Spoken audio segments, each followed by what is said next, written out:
Hello, എല്ലാവർക്കും എൻ്റെ YouTube ചാനലിലേക്ക് സ്വാഗതം. ഇന്ന് ഞാൻ ഉണ്ടാക്കാൻ പോകുന്നത് പഞ്ചാബി മട്ടൻ കറിയാണ്. 1/2 കിലോ മട്ടനാണ് കൊണ്ടുവന്ന് ഉണ്ടാക്കാൻ പോകുന്നത്. അതിൽ വേണ്ടുന്ന സാധനങ്ങൾ എന്തൊക്കെയാണ്, അതെങ്ങനെയാണ് ഉണ്ടാക്കാൻ നമുക്ക് നോക്കാം. പിന്നെ എല്ലാവർക്കും ഇഷ്ടപ്പെട്ടിട്ടുണ്ടെങ്കിൽ ലൈക്ക് ചെയ്യുക, കമൻറ്റ് ചെയ്യുക. പിന്നെ നിങ്ങളൊന്ന് ഉണ്ടാക്കി നോക്കിയിട്ട് അതിനെപ്പറ്റി കമൻറ്റ് ചെയ്യാൻ മറക്കരുത്. Thank you. നമുക്ക് തുടങ്ങാം. ഇത് ചതുക്കിയെടുക്കാനാണ്. ഇത് ഒന്ന് ചതുക്കിയെടുക്കട്ടെ. ഇത്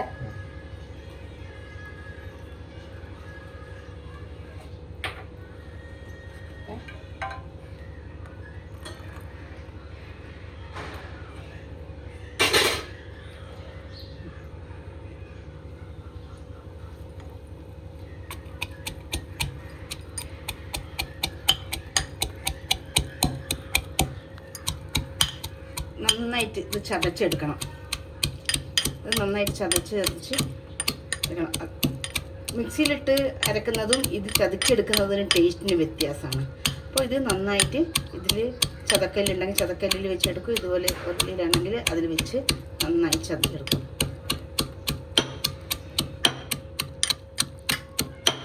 നന്നായിട്ട് ചതച്ചെടുക്കണം. അല്ല, അതിൻ്റെ ടേസ്റ്റ് വേറെ തന്നെയാണ്. മാരിനേറ്റ് ചെയ്യുമ്പോൾ ഇതുപോലെ ചതച്ച ഉള്ളിയാണ് മാരിനേറ്റ് ചെയ്യാൻ വേണ്ടത്. അത് മട്ടൻ്റെ ടേസ്റ്റേ ഒന്ന് മാറും. ഇതുപോലെ നന്നായിട്ട് ഇടിച്ചിടിച്ച് ആദ്യമൊക്കെ തെറിക്കുന്നതുകൊണ്ടാണ് കൈവച്ചത്.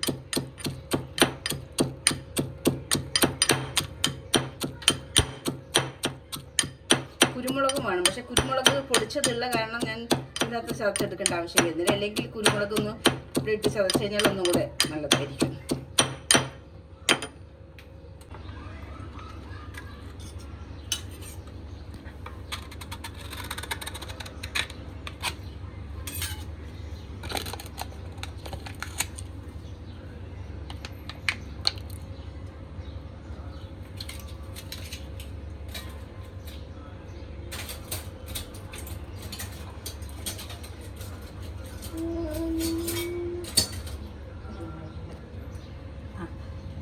തൈര് നന്നായിട്ട് മിക്സ് ആക്കണം. ദഹി,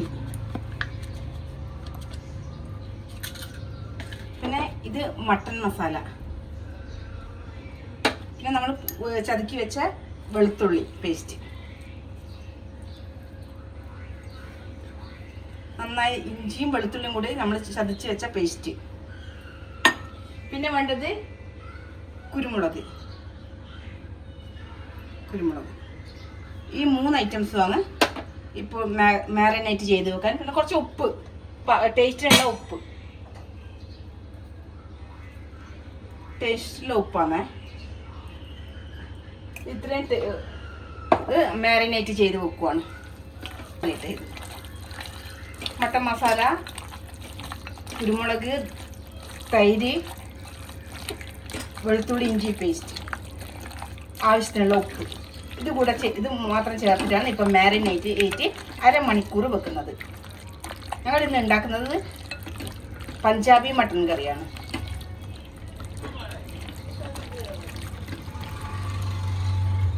ഇത് 1/2 മണിക്കൂർ വെക്കണം.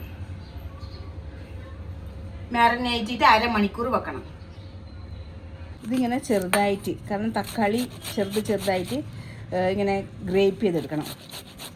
മിക്സിയിലിട്ട് ചതുക്കി എടുക്കുകയും ചെയ്യാം, പക്ഷേ ഇതൊന്നും കൂടെ ടേസ്റ്റാണ്.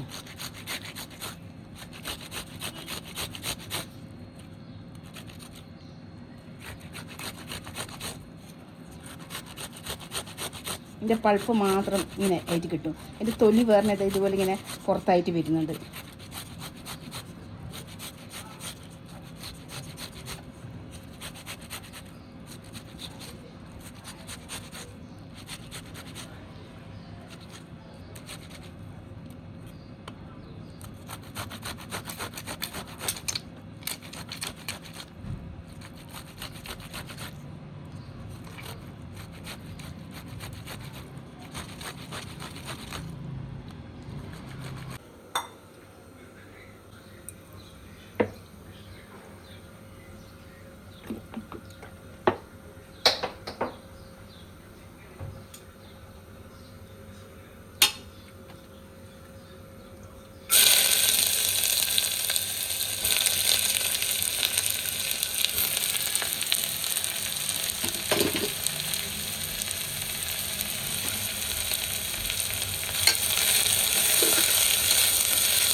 വഴറ്റണം.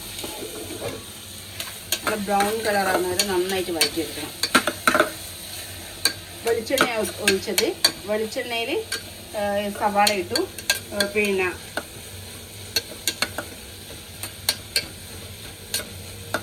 വഴറ്റാൻ കുറച്ച് ഉപ്പ് ഇട്ടു, പെട്ടെന്ന് വഴഞ്ഞ് കിട്ടേണ്ടിയിട്ട്. അതിൽ നല്ല ഗോൾഡൻ ബ്രൗൺ ആകുന്ന വരെ നന്നായിട്ട് വഴറ്റണം.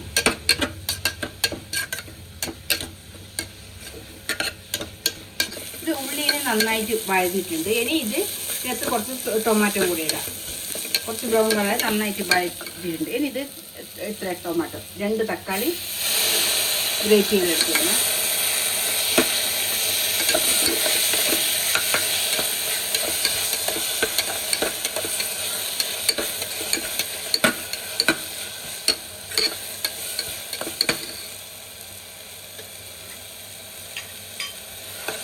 ഇഞ്ചി പേസ്റ്റ്, ഇഞ്ചി വെളുത്തുള്ളി പേസ്റ്റ്.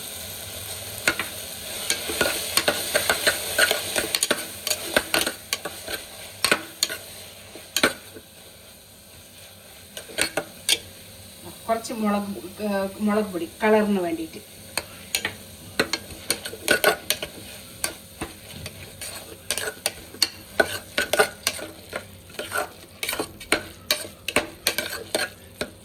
ഇതിന് കാരണം മുളക് പൊടി വേണം. നമ്മളെ കുരുമുളക് മാത്രം പോരാ, മുളക് പൊടി വേണം. പിന്നെ കുറച്ച് മട്ടൻ മസാല ഇടുന്നുണ്ട്.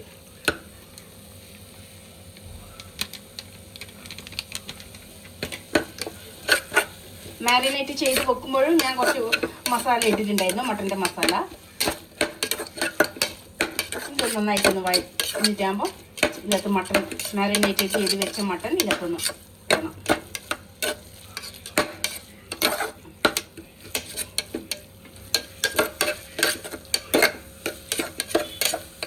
നന്നായിട്ട് വഴയണം. ഇതിൻ്റെ പച്ചമണം എല്ലാം പോയി ടേസ്റ്റ് വെളുത്തുള്ളി ഇഞ്ചിയുടെ പേസ്റ്റിൻ്റെയും തക്കാളിയുടേതും മുളക് പൊടി കാശ്മീരല്ല കേട്ടോ, എരിവുള്ള മുളക് തന്നെയാണ്.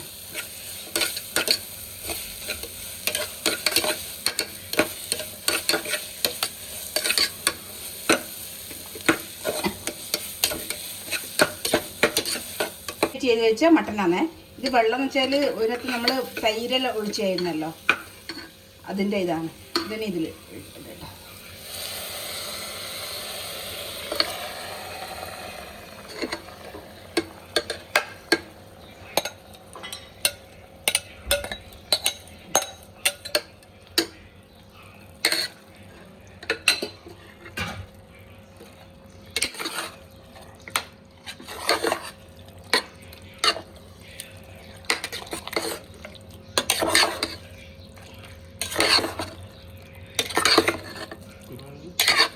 ഇച്ചിരി കുരുമുളക് കൂടി ഇടണം. കുരുമുളക് പൊടി ഇച്ചിരി മതി.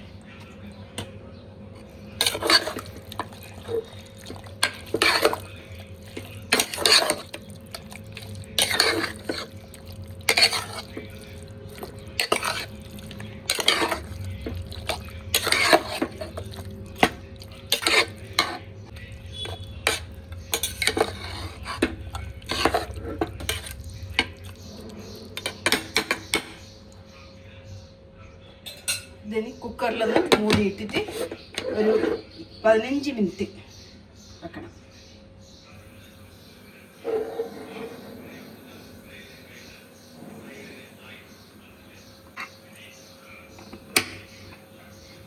ഇവിടെ കൈമ റൈസ്, ഒരു സ്ഥലത്ത് കൈമ റൈസ് എന്ന് പറയും. ഈ റൈസ് ഉണ്ടാക്കുന്നതാണ്.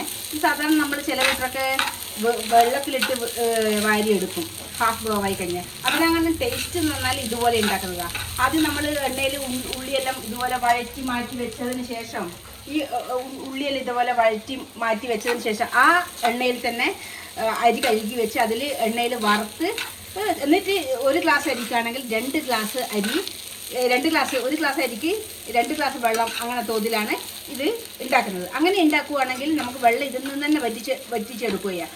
അത് സാധാരണ മറ്റേ വെള്ളത്തിൽ ഊറ്റിയെടുക്കുന്നതിനെങ്ങാനും ടേസ്റ്റ് കൂടുതലാണ്. ഇതുപോലെ ഉണ്ടാക്കി. ഇതിൻ്റെ അരി എടുക്കുക, 1 ഗ്ലാസ് അരിക്ക് 2 ഗ്ലാസ് വെള്ളം, ഈ രീതിയിൽ എടുക്കണം. പിന്നെ അതുമാത്രമല്ല, ഇതിൽ ഉള്ളി നെയ്യിൽ വഴറ്റി കോരിയതിൻ്റെ ആ നെയ്യിൽ തന്നെയാണ് ഈ അരി ഇട്ട് വഴറ്റേണ്ടത്. അപ്പോൾ ആ ഉള്ളിയുടെ സ്മെല്ലും കൂടെ വരുമ്പോൾ ഒന്നും കൂടെ ടേസ്റ്റാണ്. എന്നിട്ട് അതിൽ ഇപ്പോൾ 2 ഗ്ലാസ് വെള്ളം ആദ്യം തിളപ്പിക്കാൻ വെക്കണം, വേറെ ഒരു അടുപ്പിൽ തിളപ്പിക്കാൻ വെക്കണം. അപ്പോൾ അത് തിളച്ചിട്ട് തിളച്ച വെള്ളം ഒഴിക്കാൻ പാടില്ല, പച്ചവെള്ളം നേരിട്ട് ഒഴിക്കാൻ പാടില്ല. ഈ അരി ഒന്ന് ആ നെയ്യിലൊന്ന് വഴറ്റി കൊടുക്കണം.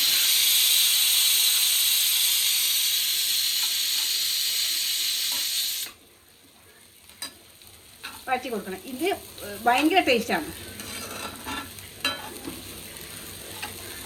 പിന്നെ അഥവാ പുതിയ അരി, പഴകിയ അരിയാണെങ്കിൽ പ്രശ്നമില്ല.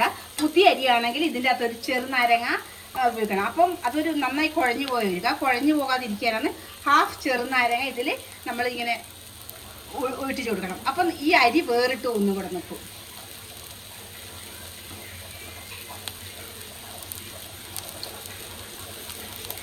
ഈ ടേസ്റ്റ് ഒരിക്കലും ഇത് റൈസ് ഉണ്ടല്ലോ, വെറുതെ കഴിക്കാനും നല്ല ടേസ്റ്റാണ്. കുരു വീണ് പോയതാണ്, ഇത് പെറുക്കിയെടുത്തായിരുന്നു. ഇത്രയും വേണ്ടി.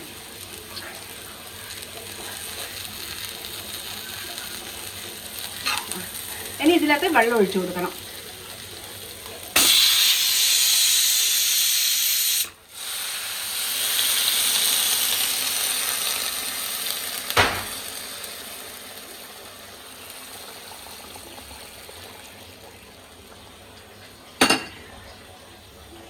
ഇതിപ്പോൾ ഈ ചെറിയ പാത്രത്തിൽ വെക്കാൻ കാരണം